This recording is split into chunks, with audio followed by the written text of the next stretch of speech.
Good morning, it's James. I do hope and pray this message finds you and your loved ones peaceful, thriving, and well. Thank you for your time. Thank you for your energy. I'm deeply grateful to have the honor and the blessing of laying eyes on you today. And we are out in front on the little porch of my tree house. This is just a gorgeous morning, and I hope you're off to an inspired start. And I'm just going to let you know ahead of time, I'm basically reading your biography today. That's right.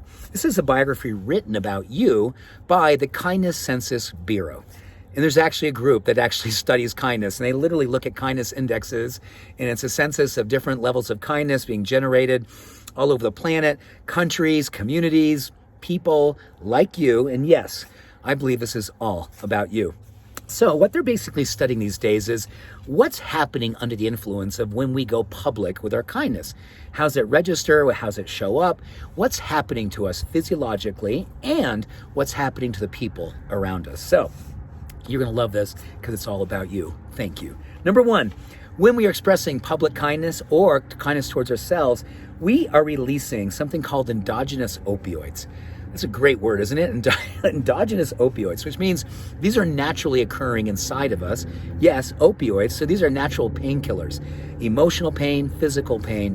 And we are literally raising these endogenous opioids naturally inside of us to help us with our physical pain, our emotional pain, and when we're doing it to other people, giving them kindness, recognizing them with kindness, showering them with kindness, it actually helps to have their endogenous opioids increase, so they in turn experience less emotional and physical pain. That's healing work that you're doing. Thank you. Number two, you're producing more oxytocin. Oxytocin is a beautiful hormone, helps with our heart, helps with our immune system. It also helps to build trust. And I think that that's what the world right now is probably looking for more than anything, is how do we build bridges? How do we make people feel that they can trust each other, trust one another, trust ourselves? When we are kind, just go out of our way to express kindness, this level of oxytocin produces bridges that literally are building trust to people all around us, strangers, loved ones, anyone who has the blessing of witness you doing your kindness. Number three, you're going to help with the aging process. This is amazing. There's two hormones, one called C-reactive protein, the other one called interleukin-6. These are two inflammatory hormones that when we're not in a space of kindness, not in a place of connection, these hormones rise, and that actually accelerates aging. It also accelerates our risk and our, the openness to receive diseases that wouldn't necessarily manifest, but these two hormones, when they are increasing, there's more likely that we will either contract these diseases or create a risk factors that sometime in our lifetime they will happen. So just the opposite with kindness. These two inflammatory markers go down, and with that, our risk for diseases go down. But side effect of this, you're going to see that there's a much more healthful, youthful way in which our bodies, our mind, our spirits, our aesthetics literally get a chance to experience life. We literally become healthy agers under the influence of kindness. Our skin, our heart, our immune system, tissues, you name it. All these things become more vital, more vigorous, more beautiful, more aesthetically awesome.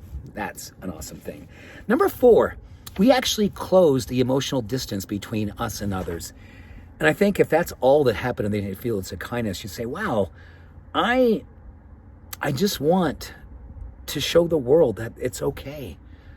And I believe that we don't really know how good things really want to be because we listen to things that literally tell us that we're not connected. And I believe more and more that the more I listen less to media, a lot of media, but tune into media like we have, the more it gives me permission to believe and have promise and hope for humanity. And when we're kind to one another, we literally feel at a physiological level, an emotional level, that distance between us and others diminishes. There's no others. We have oneness. And lastly, number five, kindness is contagious. It's a permission giver. When we see you being you, kind, putting it out there, doing what you love to do, we can't help but want to emulate and follow your example. You become the change we wish to see in the world. We want to follow your demonstration. We want to be like you. So let us again not be afraid to understand the power that we have to be kind, to choose kindness, to be the change we want to see in the world. So there you go. It's all about you. It's all about us. Thank you. Thank you for being you. Much love. Every blessing. Bye for now.